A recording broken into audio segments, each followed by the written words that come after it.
Einen wunderschönen guten Abend and welcome to Stanlees PubTalk Nr. 11. Und heute wir haben zwei sportliche Persönlichkeiten hier. Der Gast plus unser musikalischer Held ist Kuersche. Und kommt später mit zwei neuen Lieder von seinem neuen Album. So zuerst, ich möchte gerne begrüßen Mr. Volker Heckman. Ist der Generalsekretär von der Deutschen Rugby-Verband. Und welcome to the show, my friend. Stanlee. Okay, Rugby ist dein Leben. Wie hast du denn zu Rugby gekommen? Mein Vater hat schon Rugby gespielt und so sind wir, die ganze Familie als kleine Kinder, auch zum Rugby gekommen, Hannover 78. Ja. Und ich glaube, wenn man in Hannover lebt, dann kommt man automatisch auch mit Rugby in Verbindung. Ja, da ist eine Hochburg in Deutschland, Rugby. Ist ein Rugby hoch, da war früher 12 Mannschaften hier, oder? Ja, es waren 12 oder 13 Mannschaften, die man hier gespielt hat. Das war so damals meine aktive Zeit, die Straßenbahn-Bundesliga, wie man das immer nannte, weil man zu jedem Gegner mit der Straßenbahn fahren konnte. Und jetzt, wie viele Mannschaften sind in Hannover? Ich glaube, Herrenmannschaft aktiv sind immer noch 8 Vereine, die mehr oder weniger regelmäßig spielen. In der höheren Klasse ist das eben, sind es 3 eigentlich. Und wer sind? Hannover 78, SC Germania, Viktoria Linden, das sind so die im Moment die Spitze bilden. Und ja, du hast selber Rugby gespielt? Ja, klar. Ich habe wo? Ich habe ganz lange bei Hannover 78 gespielt und auf meine alten Tage habe ich noch mal zu Viktoria gewechselt und da war ich dann noch lange Zeit noch Trainer der ersten Mannschaft. Ja, was war deine Position? Eigentlich habe ich innen gespielt, Center, aber ich habe ab und zu auch mal Gedränge halb gespielt. Well, wir müssen das auch erklären. Da gibt es 15 Spiele in Rugby. Da gibt es 5 Punkte für die Versuch, ja. English Try, und 2 Punkte, wenn du kriegst den Ball über die übers Goal. Goal, sagen wir Goal in Deutsch? Wir sagen auch Goal, ja. Over the Goal. Und 3 Punkte für einen Penalty-Versuch. Aber momentan, wie ist die Rugby in Gesamtdeutschland? Wie ist das? Ist das eine neue Mode? Ich finde, da gibt es jetzt ganz schön viele Frauenmannschaften, da gibt es ganz schön viel Kinderarbeit momentan. Sowieso bei Hannover Victoria, die Kinderabteilung ist richtig eine angesagte Sache im Moment. Ja, das ist ganz schwer zu beurteilen. Dadurch, dass es sich in Süddeutschland so ein bisschen professionalisiert hat. Rugby ist ja eigentlich in Deutschland immer ein reiner Amateursport gewesen. Es hat kein Geld gegeben. Der Trainer hat eine kleine Aufwendungserstattung bekommen, das war's. Aber die Spieler sind eigentlich immer Amateure gewesen. Ist es so in den, sagen wir mal, letzten 10 Jahren so eine Semi-Professionalität entstanden, was nur einige Vereine geschafft haben. Und die haben dann natürlich auch die Spitze gebildet, weil die sich dann mit ausländischen Spielern, hauptsächlich Neuseeländer, Südafrikaner, verstärkt haben und dann eben... auch Australien? Ja, Australien auch, aber hauptsächlich hatten wir Neuseeländer und Südafrika im Süden. Australien auch ein paar, auch immer mal ein Brite, mal ein Franzose, aber eigentlich mehr so aus der Südhemisphäre was kam. Und das hat leider bewirkt, dass die Hochburg Hannover etwas dran gelitten hat, weil in Hannover ist es eben wirklich noch Amateursport. Ja, da gibt es ganz berühmte Sachen mit die Mannschaft aus Frankfurt. Ne? Der Betreiber oder der Sponsor ist das Getränke, oder? Das war in Heidelberg, Heidelberger Ruderclub. Das war ein Getränkehersteller, wir machen jetzt keine Werbung. Und in Frankfurt war es auch so, dass ein ehemaliger Nationalspieler, der auch sehr wohlhabend ist, auch Geld in den Verein investiert hat, aber der hat das cleverer gemacht. Der hat Neuseeländer, Südafrikaner geholt, hat die als Trainer für Jugendmannschaften angestellt, hat die in die Schulen geschickt und hat aus einem Verein, der noch aus 50 Mitgliedern bestand und dahin dümpelte, heute zu dem Verein gemacht, der die mitstärkste Jugendabteilung hat, weil er Jugendliche aus der ganzen Umgebung akquiriert hat und daraus jetzt seine Herrenmannschaft dann irgendwann bilden will, die sich dann wirklich aus deutschen Spielern rekrutiert und eben nicht aus Ausländern. Und with the Kinder, wie ist das mit die Aufbauen zum Beispiel in Hannover für Kinder- und Jugendarbeiten? Also der Niedersächsische Rugby-Verband macht da sehr viel, auch mit Unterstützung des Deutschen Rugby-Verbandes. Es gibt von World Rugby dieses Projekt Get into Rugby. Das zielt darauf ab, gerade auch in Schulen das zu entwickeln, die Sportart bekannt zu machen. Weil wir haben in Deutschland das Problem, in Hannover kennt das jeder, in Heidelberg kennt das jeder. Aber wir sind eben nicht über die ganze Fläche verteilt. Und gerade so das Ruhrgebiet, die bevölkerungsstärkste Gegend, da sind wir mit Rugby eigentlich recht wenig vertreten. Und so ist es eben gegen die Übermacht Fußball schwer anzukommen, wie für jede Sportart. Und es gibt eben ja auch noch andere attraktive Sportarten, wie zum Beispiel Handball oder Basketball. Und da kämpft man immer so um die Beteiligung. Und wie ist das mit der Konkurrenz mit American Football? Ach, ich sehe das mit der Konkurrenz mit American Football gar nicht so. Jeder hat so seine Nische. Wir sagen immer, wir haben es nicht nötig, uns einen Helm aufzusetzen. Das ist true. Und wir kennen das Schmerz. Wenn du spielst Rugby, du weißt, was ein Blumenkohlohr ist. Ja, deswegen, also die haben auch ihre Daseinsberechtigung. Es gibt eben mehr, die so mehr amerikanisch geprägt sind und die anderen eben ein bisschen mehr britisch. Und ja, eigentlich können wir gut zusammenleben. Und was ist der Stand vom deutschen Rugby weltweit? Ja, das kann man fast nicht so sagen. Wir sind irgendwo am Ende der 20er Plätze. Wir sind ja jetzt beim Repechage-Turnier an Kanada knapp gescheitert, sonst wären wir erstmalig zu einer Weltmeisterschaft gefahren mit dem 15er Rugby.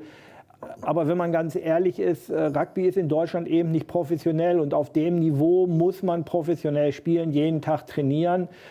Und das ist eben schwer leistbar, wenn man nur Amateure hat. Und ja, ich kann das auch vorstellen, dass in Weltrugby heutzutage nur mit Amateuren, das geht's nicht, weil das ist wirklich eine Sportart. Zu der WM 2019 gibt es von Japan heute, fängt in September an, ne? ja, September bis November. September bis November ist Weltmeisterschaft in Japan. Und ich kann das vorstellen, dass Platz Nummer 20 gegen eine Mannschaft von der es ist egal, Italien ist ein schwerer Los. Ne? Was ist eigentlich dein normaler Gegner? Also wir sind ja in Europa, es gibt eine Europameisterschaft. Das ist ein bisschen schwierig zu erklären, weil es gibt ja die Six Nations. Das sind die Briten mit Frankreich und Italien. Der Sieger dessen ist eigentlich der Europameister. Ja. Das ist ein Closed Club, das sind alles Profimannschaften. Und darunter gibt es die erste Division in Europa. Da spielt im Moment Georgien, Russland, Rumänien, Spanien, Belgien und Deutschland. Wir haben gerade am vergangenen Wochenende knapp gegen Belgien verloren. Und es gibt da leider keine Möglichkeit aufzusteigen oder abzusteigen. Also der Letzte aus den Six Nations geht nicht runter und der Erste aus unserer Gruppe hoch. Also Georgien könnte sicherlich da im Konzert der Großen mitspielen. Aber auch in unserer Gruppe ist das schon so, dass Russland, Rumänien, Georgien, das sind Profis. Spanien zumindest semi-professionell und die Belgier und wir sind so zwischen semi-professionell und Amateur. Das muss ganz schön schwer sein, da über diese Brücke zu der WM zu kommen. Das ist ganz schwer, oder? Ja, wir sind ja auch nicht Platz 20, wir sind eher so Ende 20. Wenn wir 20 wären, wären wir ja da oben mit dabei. Ja, dafür muss es in Deutschland professionell werden, um das dauerhaft zu etablieren. Und das ist schwierig, das kann auch nicht vom Verband ausgehen, das sind die Vereine, die das leisten müssen. Und ich habe mich gewundert, warum gibt es Deutschland Sevens und eine 15-Mannschaft. Das sind zwei verschiedene Mannschaften. In Großbritannien, das sind in eins. Das stimmt auch nicht mehr. Nein, das stimmt nicht mehr. Die Problematik ist darin, dass Rugby olympisch geworden ist. Wenn das 15er Rugby in die Olympischen Spiele integriert worden wäre, hätte das den Rahmen gesprengt. Jede Mannschaft mit 27 Spielern, mit Auswechselspielern über den langen Zeitraum, dann kann man eine Kollisionssportart, da kann man auch nicht jeden zweiten Tag spielen. Das ist schwierig. Das ist in olympische Spiele schwer zu integrieren. Dann hat man sich auf 7er Rugby geeinigt. Ja. Und in Deutschland ist es halt so, dass vom Deutschen Olympischen Sportbund und dann vom Bund nur olympische Sportarten gefördert werden. Aha. So, und das ist nun mal 7er Rugby und wir haben in Deutschland keine 7er Kultur, das ist 15er. Ja. Und das 7er war nur die Sommersportart. Und jetzt hat sich das aber so entwickelt, dass wir eine sehr, sehr gute 7er Mannschaft haben und auch mittlerweile, also es hat mal eine Zeit lang gegeben, da hat man beides gespielt, 7er und 15er, aber das geht gar nicht mehr. Das ist so speziell geworden, dass da eine Trennung auch bei den großen Nationen stattfindet. Ich habe das auch gemerkt, da gibt es die Hong Kong Sevens, da ist so, aber wir haben auch, die heißen, der Sevens-Mannschaft von Deutschland heißt der Wolfpack. Ne? Ja, Wolfpack. Und da gibt es auch eine ganz witzige Geschichte hier. Wir sind in Dublin Inn heute. Wir haben eine Person hier, die arbeitet manchmal aus Australien, der ist auch jetzt Deutscher und spielt bei Sevens. Aber er war in Chile, sie gehen echt oft unterwegs, ne? Die Sevens. Das ist das große Problem. Man kann 7er Rugby nur erfolgreich spielen, wenn man auf hohem Niveau Turniere hat. Diese Turniere haben wir in Deutschland nicht, die gibt es sogar wenig in Europa. Und so ist man die ganze Zeit unterwegs. Jetzt geht die Europameisterschaft los, dann gibt es die Qualifikation zu den Olympischen Spielen. Alright. So, und da muss man sich jetzt eben möglichst weit oben platzieren, damit man in der Qualifikationsrunde weiterkommt. Weil in der World Series, von der man sich automatisch qualifizieren kann, in der sind wir immer knapp gescheitert. Letztes Jahr in Hongkong im Qualifikationsturnier in der letzten Minute gegen Japan das Spiel verloren und damit waren wir aus der World Series raus. Oh, das ist auch schade. Ja. Aber wie ist das denn für Frauen? Ist das eine große Sache jetzt, Frauenrugby? Ich weiß, es ist eine Sache in Großbritannien, in Wales und so, das ist eine angesehene Sache jetzt. Aber wie ist das denn für Deutschland? St. Pauli, Odin gibt es auch eine Frauenmannschaft, oder? Es gibt bei Germania hat die ganze Zeit auch eine Frauenmannschaft gehabt, erst die Germania Lift. Aber das Frauenrugby, das ist ein schwieriger Prozess, weil wir haben... Also die Mädchen spielen am Anfang mit den Jungen zusammen, bis sie zu alt werden, so im Reifeprozess, um mit den Jungen weiter zusammenzuspielen, weil es körperlich auch zu sehr auseinandergeht. Man hat da so Brücken gebaut, dass die Mädchen ein bisschen älter werden, aber wir haben kein reines Mädchenrugby. Und das ist das Problem, weil die kommen dann aus dem Schülerrugby raus, sind aber für Frauenrugby noch zu jung und dann gehen viele verloren. Ja, und so ist das bei uns, die deutschen Rugbyfrauen, die machen da sehr viel. Sie machen sehr viel an Universitäten. Es gibt sehr viel 7er Rugby, weil man eben schneller 7 Leute zusammenkriegt als 15. Und das ist so ein Prozess, aber es ist nicht so, dass es jetzt so eine explosionsartige Entwicklung gibt. Also Frauenrugby ist schon seit Ende der 80er Jahre, Anfang der 90er Jahre immer ein Thema. Es gab auch immer eine Nationalmannschaft, aber es hat sich nie so entwickelt, dass es so flächendeckend wurde. Okay. Und jetzt ist das wunderschöne Frühling und gibt es jetzt die Six Nations. Hast du das verfolgt soweit? Ja, natürlich guckt man auch Six Nations und gerade jetzt am Sonntag das Spiel England-Frankreich, was ja nun sehr überraschend deutlich für England ausgegangen ist. Und durch den Sieg von Wales gegen Frankreich in Paris die Woche vorher gibt es jetzt, wenn die beiden England und Wales aufeinandertreffen, ja sowas wie ein kleines Endspiel schon mal. Also das ist sehr spannend. Und das ist am 23. Februar, um 5:45 geht's los, live aus Cardiff, Millennium Stadium. Bist du da gewesen? Ich bin da auch schon mal gewesen, ja. Es ist eine wunderschöne Atmosphäre bei der Verliesen zu sein, oder? Wenn ich singe der Nationalhymne. Ja, aber das ist wirklich, das ist ja der große Unterschied, was ich immer sage zum Fußball. Du kannst in jedes große Rugby-Stadion gehen, es sind immer Freunde, es gibt keine Aggressivität. Du stehst da, die Waliser singen ihre Nationalhymne, wenn sie gegen Frankreich spielen, spielen die ihre Marseillaise, die liegen sich im Arm, ganz egal, was da passiert. Man trinkt einen zusammen. Das ist für einen, wenn man aus Deutschland dazukommt, selbst wenn man mit Rugby zu tun hat, läuft einem ein kalter Schauer den Rücken runter, weil das ist einfach eine Atmosphäre, die ist mit nichts vergleichbar und das sollte jeder mal gemacht haben. Und es ist sowieso einmal ein Hacker zu sehen von Neuseeland. Ja, das gehört auch dazu. Okay, dann ich wünsche dich, Dankeschön, dass du bist bei mir gewesen und hoffe, dass Hannover wird die Hochburg auf Deutscher Rugby. Wird das werden?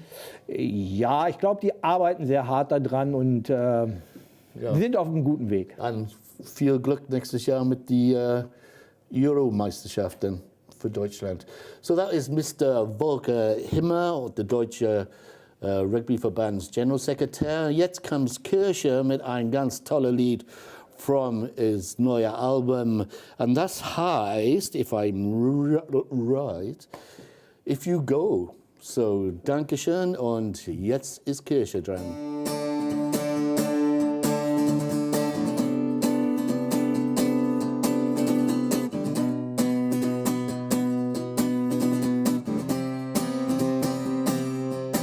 If you go, if you stay, if you go, if you stay. It's the way it goes, you say. You've got to get away. You won't live in the past. You say time don't stand still. I'm alone on the market. Buy all the things you like. 'Cause I hope that you'll get back to me. If you go, everything was nothing. Everything we made is tumbling down. If you stay, everything we can shine you. Everything will be better. Everything. If you go, it's hard to believe you won't come home tonight. What did I do wrong? What did I overlook? I'm staying in tonight. Watch the programs that you like. 'Cause I hope that you'll get back to me. If you go, everything was nothing. Everything we made is tumbling down. If you stay, everything we can shine you. Everything will be better. Everything.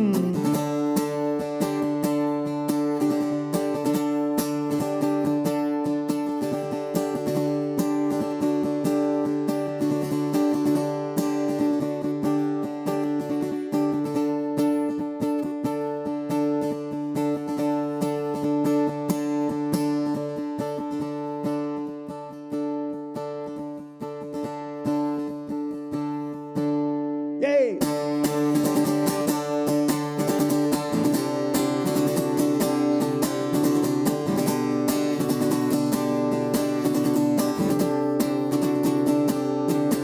If you go, everything was nothing. Everything we made is tumbling down. If you stay, everything we can shine you. Everything will be better. Everything is lost. Everything we had is. Everything was lost. Everything is gone. If you go, if you stay.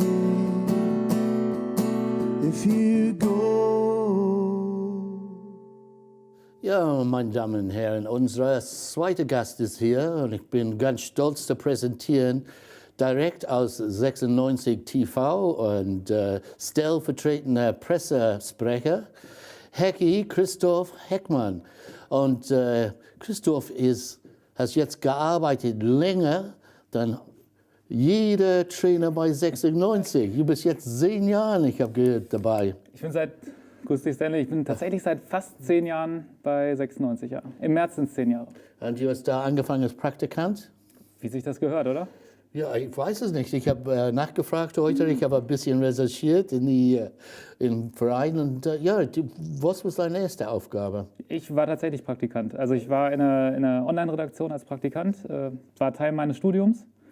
Dann haben wir da angefangen, es war so die Zeit, in der diese ganzen Online-Filme losstarteten, dann haben wir angefangen, da Filme zu produzieren. Und dann bin ich als freier Mitarbeiter erstmal für 96 TV bei 96 hängen geblieben. Das ist super.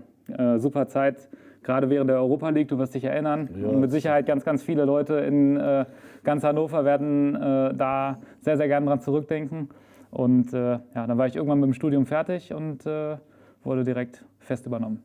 Und in diesen Zeiten war wirklich das Glücksgefühl für 96 richtig. Ich hatte echt Herzklopfen bekommen teilweise.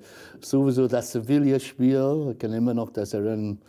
Aber kennst du noch das Jahr danach erinnern, wenn wir gegen eine Mannschaft gespielt mit Etu hat da auch gespielt, vorher ist nach Hertha BSC. Machatschkala in Moskau. Ja, und dann hier wir hat gespielt und es ist ein Schneesturm gewesen. Ich kann das. Es war richtig so kalt, es war vielleicht 12.000 Leute oder so. Es war ganz wenig. Ich war da mit die alten Jungs da geguckt. Das ist meine keine Erinnerung von Europa.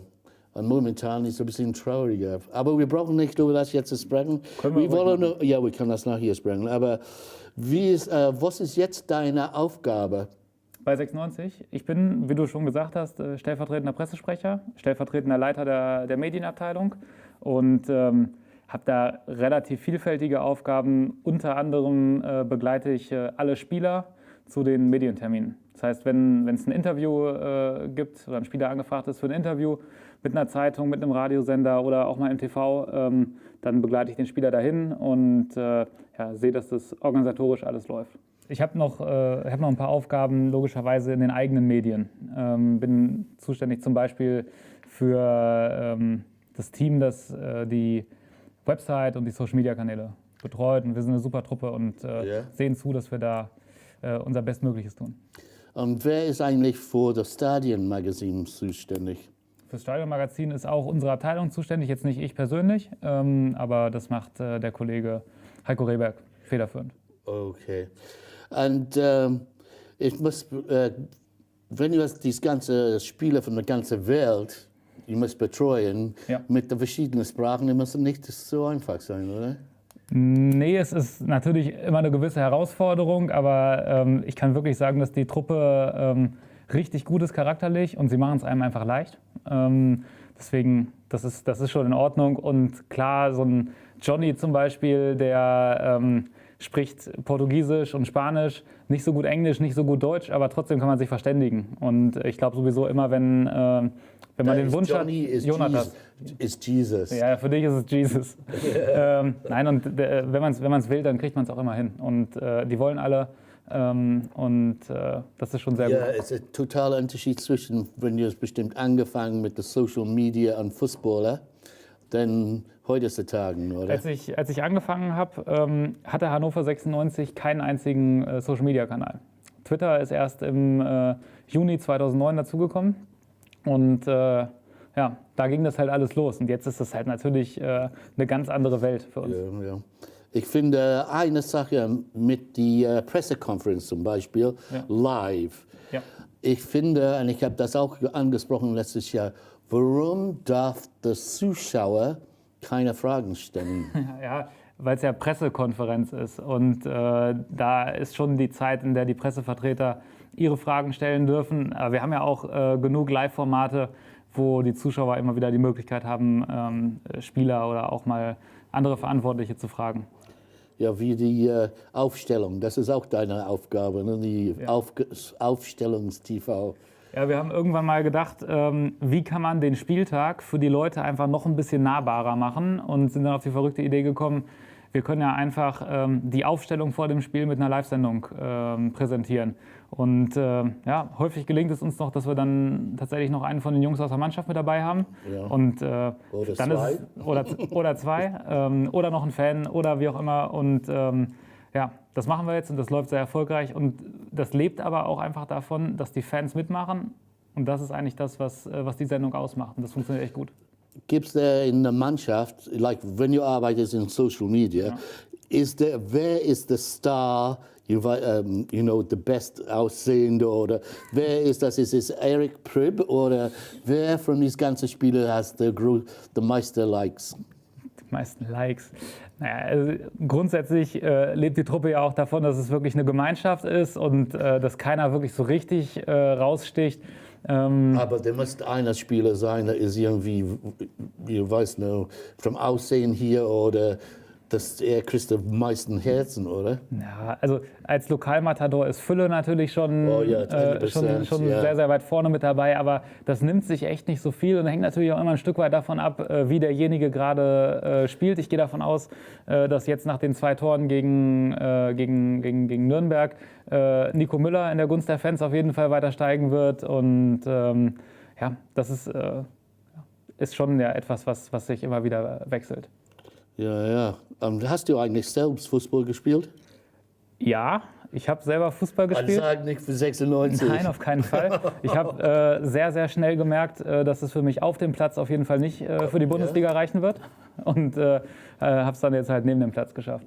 Und welche Mannschaften war das? Oder? Ich habe hier in Hannover gespielt für den TSV Kirchrode, den Glorreichen. Oh, glorreich, das ist ein schönes. Grüße an alle aus Kirchrode. Nach 10 Jahren jetzt bei 96, du musst, und sag die Wahrheit, wer war dein Lieblingsspieler, du hast betreut? Mein Lieblingsspieler? Der du hast betreut. Da muss einer, da war es für dich echt ein reiner Genuss, mit ihm zusammen zu sein. Ungelogen, es gibt wirklich viele. Ja, es gibt wirklich viele, mit denen man sehr, sehr, sehr gerne zusammenarbeitet. Es gibt mit Sicherheit ein paar, an die man sich gerne zurückerinnert, mit denen man von allen, die vielleicht jetzt auch nicht mehr da sind, mit denen man immer noch Kontakt hat. Ich habe zum Beispiel super gerne Dinge mit Lars Stindl gemacht, der ein super, super Typ ist. Aber natürlich diese ganze Europa League-Riege, Altin, Stevie, Leon Andreasen. Ja, aber findest du diese Mannschaft von den glorreichen Jahren, wenn du willst, glorreich, ist ein gutes deutsches Wort, findest du die aber einen Unterschied in Charakter und der Spielart denn Hannover 96 heute? Also das wollte ich gerade noch sagen. Ich kann aus der aktuellen Mannschaft wirklich auch keinen nennen, mit dem ich nicht gerne zusammenarbeite. Das ist wirklich, wenn ich überlege, es gibt keinen Stinkstiefel, es gibt keinen, der nicht mitmacht, es gibt keinen, der sich nicht fürs Team einsetzt. Deswegen würde ich jetzt nicht sagen, dass da charakterlich ein Riesenunterschied wäre. Aber sicherlich hat sich auch irgendwie das Spiel ein Stück weit verändert. Die Art und Weise, wie man taktisch agieren muss, hat sich verändert. Das ist jetzt einfach auch schon, lass mich kurz überlegen, 8 Jahre her, als wir uns das erste Mal für Europa qualifiziert haben. Ist schnell gegangen. Ne? Und natürlich wandelt sich da der Fußball ein bisschen mit der Zeit und dementsprechend wandeln sich die Spielertypen auch. Aber charakterlich, wie gesagt, ich arbeite mit jedem aus der Truppe super gern zusammen und das ist wirklich ungelogen. Und was war für dich der Gipfel von deiner Karriere? Der Aufstieg vor 2 Jahren oder was war für dich persönlich das? Was war das Highlight? Von den letzten 10 Jahren. 10 Jahre ist eine lange, lange Zeit. Es gab echt viele Highlights. Der Aufstieg gehört definitiv dazu, mit allem, was dann danach kam. In Sandhausen, alles in Rot. Ich kriege auch Gänsehaut jedes Mal, wenn ich dran denke.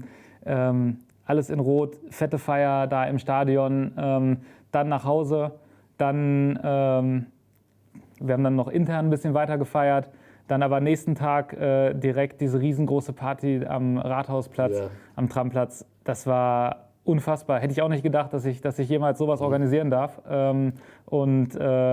Trotzdem, das war sicherlich geil. Und was aber definitiv in den Top-Momenten auch ist ganz klar das Spiel in Sevilla.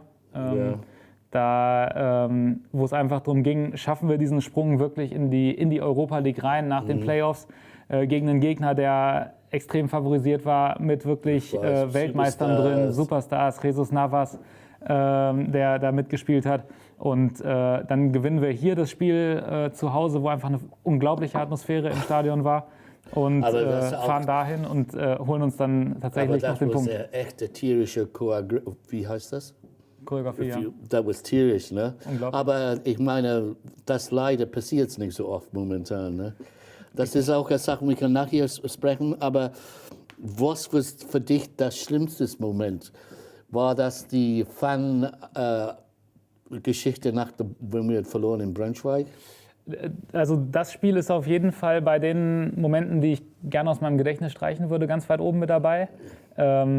Ich erinnere mich auch, wenn es jetzt nicht nur um Spiele geht, sondern um Momente, erinnere ich mich auch noch an, als wenn es gestern gewesen wäre, an den Tag, an dem Robert Enke gestorben ist. Oh ja, das war etwas, was ich nie vergessen werde. Ich auch nicht. Ich kann das immer noch erinnern, der Teletext geht an und in Orangen, Schwarz, wie war es denn jetzt? Robert Enke ist tot. Ja. Was? Willst du mich verarschen? Ja. Es war wie ein Schock, wie eine Freundin ruft mich an, ich kann das immer noch erinnern. Lady Diana ist tot. What? Ja. Here today, gone tomorrow. Ne? Das war echt verrückt, Mann. Das sind die Momente, an die man sich erinnert. Ehrlich, ich kenne keine 96-Fan, der hat auch nicht schockiert. Alright, hast du eigentlich einen Premier League Club, den du findest top? Ich verfolge die Premier League jetzt nicht so intensiv wie vielleicht viele andere, aber gucke natürlich immer, wer da in den Top-Positionen ist. Aktuell ist es einfach Liverpool. Ist ein Verein, den ich immer schon geschätzt habe, weil es natürlich auch so das gewisse Etwas hat, weil es ein Fußballclub ist, der eine riesengroße Tradition hat. Und ich glaube, wenn ich mich für einen Verein in England entscheiden müsste, dann wäre es definitiv Liverpool. LFC, ja. Und wie findest du nächste Woche das Spiel gegen Bayern? Das ist auch eine interessante Begegnung nächste Woche. Ja, und Donnerstag, am Mittwoch ist auch das Dortmund-Spurs-Spiel. Und dann kommt das Vernichtungsspiel nächste Woche, auch übernächste Woche, Manchester City gegen Schalke. Sind deutsch-englische Wochen gerade. Ja, im Dritten Weltkrieg bestimmt. Okay, und jetzt kommst du der Quatsch. Dieser Mann früher war ein Hip-Hop-Rapper. Da gibt es wirklich wunderbare Lieder wie Summer. Im Sommer, ja. Im Sommer. Ja.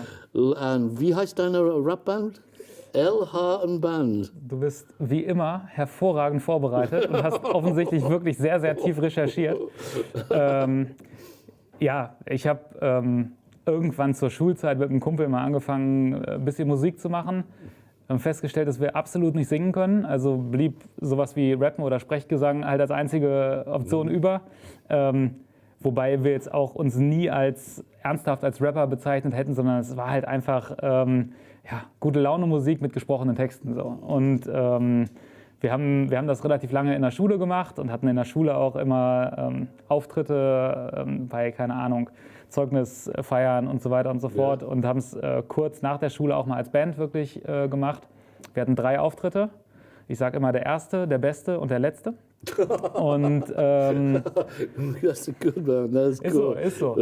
Und aber das ist einfach Spaß. Und wir machen das viel für uns. Der Kumpel hat jetzt gerade geheiratet. Dafür haben wir zum Beispiel ein Lied gemacht für seine Hochzeit. Und seine Frau hat sich total gefreut und das war super. Ja, ich kann das auch vorstellen. Hast du eigentlich in der deutschsprachigen Rap einen Held? Peter Fox oder Dandemann oder Jan Delay oder... Ich finde erstmal, dass die deutsche Hip-Hop-Szene echt sehr, sehr sehr, sehr vielfältig geworden ist. Und ich glaube, dass da auch jeder seine Berechtigung hat. Gerade geht so jemand wie Capital Bra ja total durch die Decke. Das ist jetzt nicht so meine Musik. Ein paar von den Jungs aus der Mannschaft hören das aber gerne. Ja, was ist denn gespielt in die Umkleidekabine? Also Waldemar Anton würde, glaube ich, sehr, sehr gerne immer wieder Capital Bra auflegen. Gibt aber auch ganz viele andere Lieder, mal so ein bisschen Uptempo-Dance oder ja, Eminem habe ich auch schon ein paar Mal gehört, sage ich jetzt mal. Ja. Also das ist ein Evergreen. Von den deutschen Rappern würde ich am ehesten immer zu Casper oder Prinz P tendieren. Intelligent. Ein bisschen Conscious Rap, so, Ja. Das höre ich schon ganz gerne. Und Conscious Rap.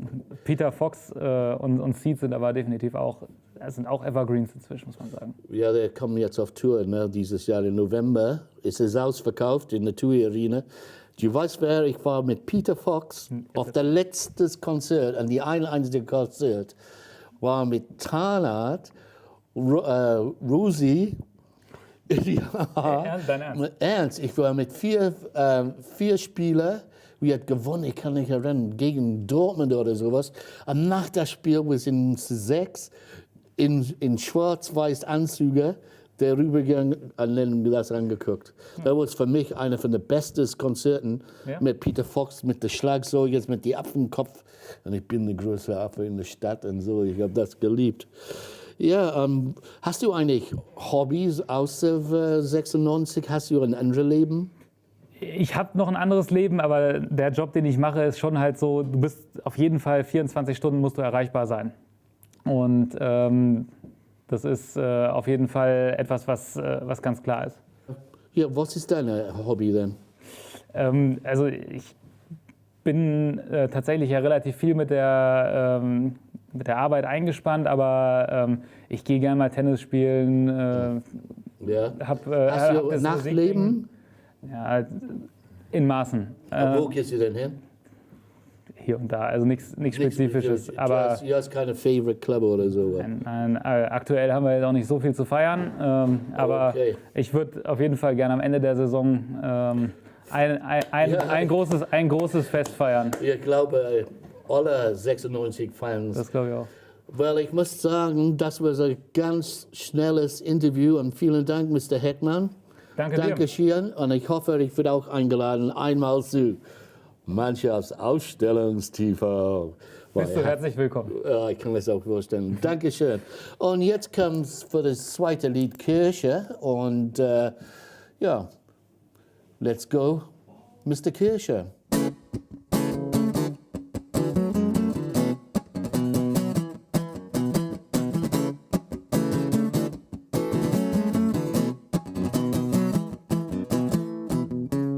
You know me inside out, so we touching the sky.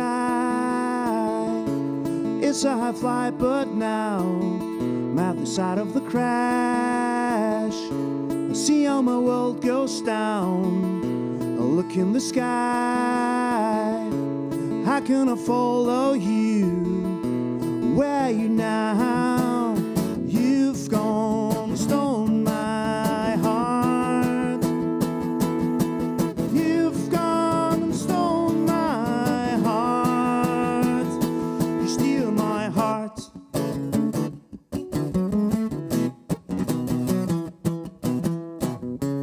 Cross to the other side. Hell goes on. I see my world upside down. I'm drifting away, and it looks that way. I'm going down. I will follow you everywhere. Where are you now? You've gone, stolen my heart. You've gone, stolen my heart. You've gone, stolen my heart. You've gone and stolen my heart. You steal my heart. You steal my heart. You steal my heart. You steal my heart. Cross to the other side. hell goes on. You see my world upside down. I'm drifting away, and it looks that way. I'm going down. I will follow you